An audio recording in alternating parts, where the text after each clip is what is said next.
seeing people dealing in law on daily basis, you see how powerful it is, how it is not minimizing your voice, right? So this is something that really attracted me towards this field. As I said, I was into HR first, but when I saw, lawyers dealing with things around me, I actually felt that, I could make a difference. So that was something that really made me realize law was my calling. Switching careers takes boldness. Who guided or supported you during this transition, and what did you learn from for them about resilience and courage? I would say my father. See, we all girls know that if you have a supportive father, then you can conquer the entire world. They are the first people that teach you how to conquer the world. My father always believed in everything that I believed that I could do, and he never questioned. So the only thing that I had to do and then just go to him and tell him, see, this is something that I think I can do, and he used to be like, okay, then what's stopping you? Go ahead and do it.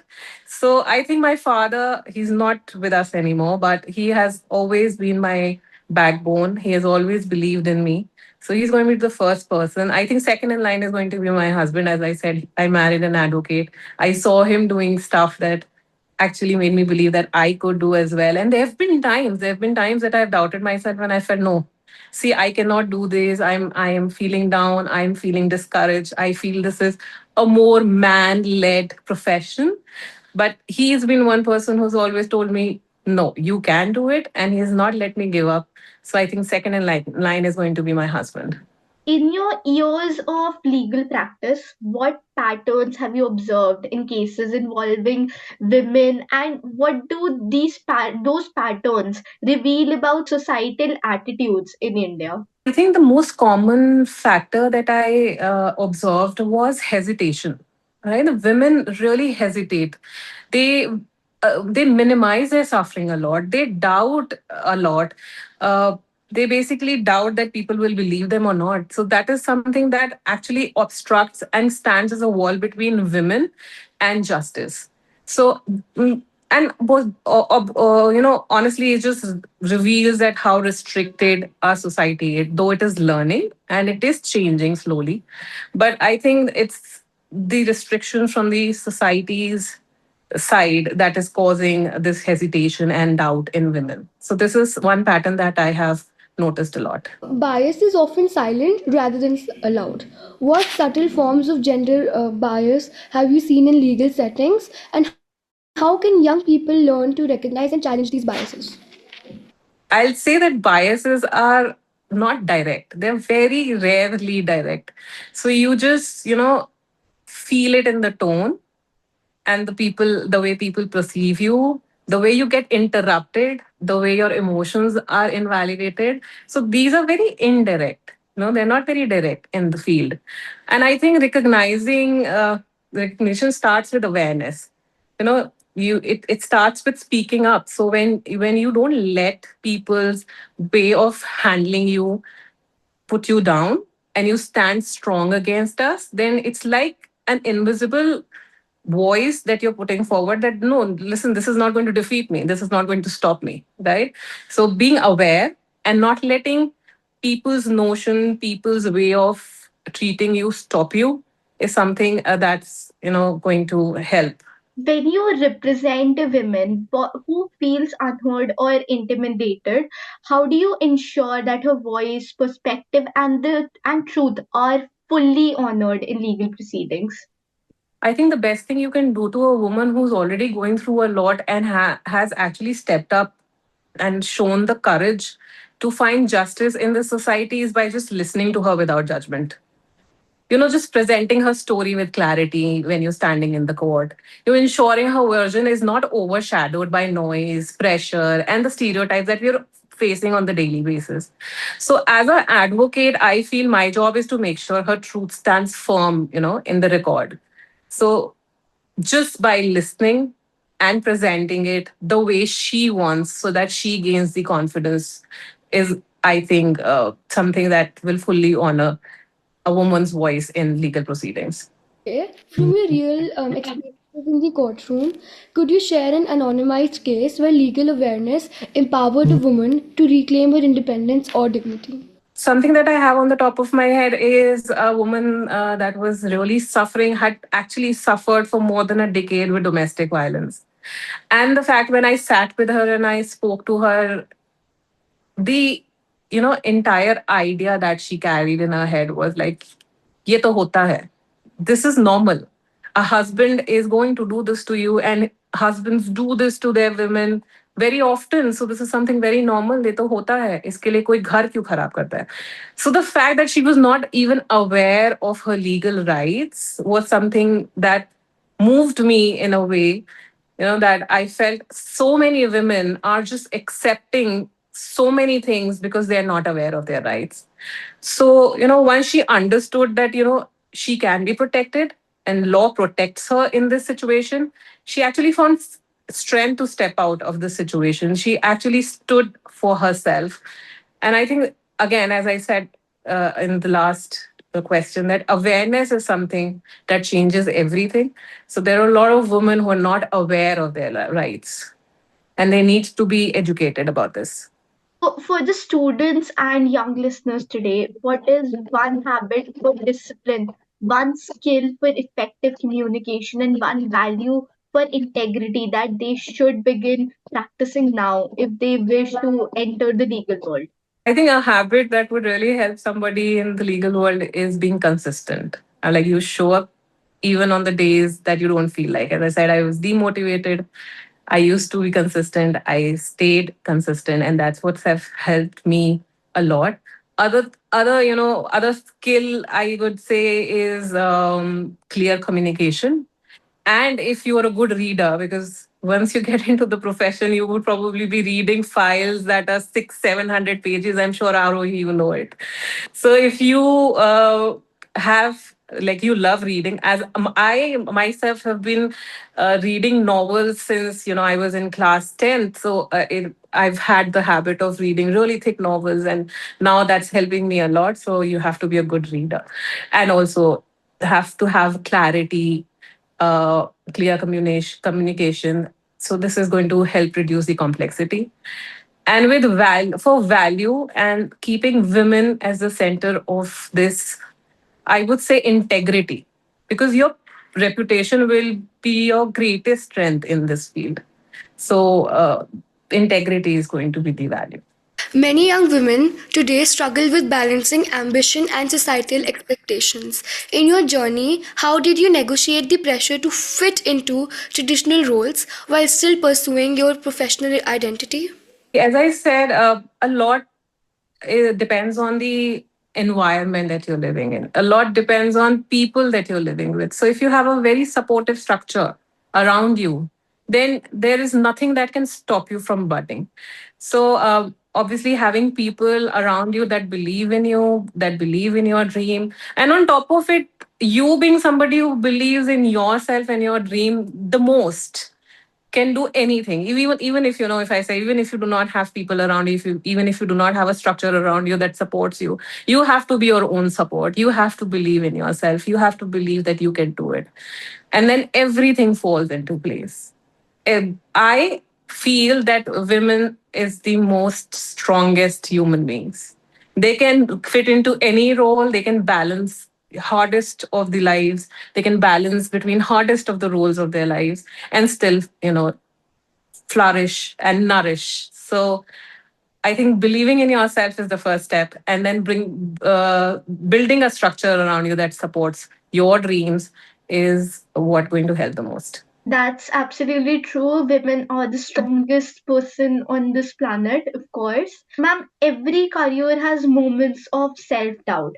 Was there a moment in your legal journey when you questioned your path, and what helped you push through that period with clarity?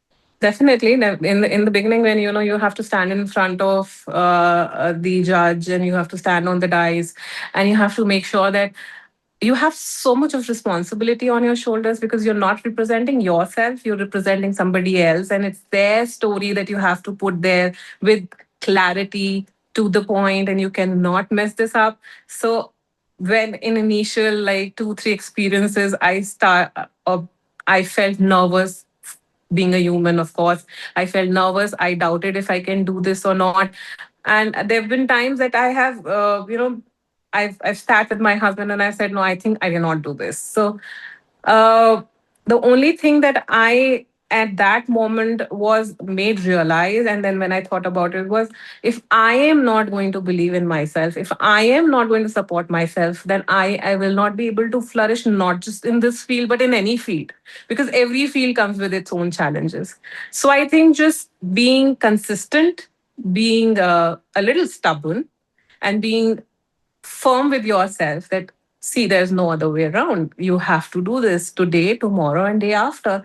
Maybe in the initial few days you'll feel that it's hard, but with consistency you will go a far way. So I think being there, just being there, not leaving, not running away, not fearing away, not chickening out, is what helped me where I, helped me reach where I am right now. The legal field can be emotionally demanding. How do you protect your own emotional well being while dealing with sensitive or distressing cases?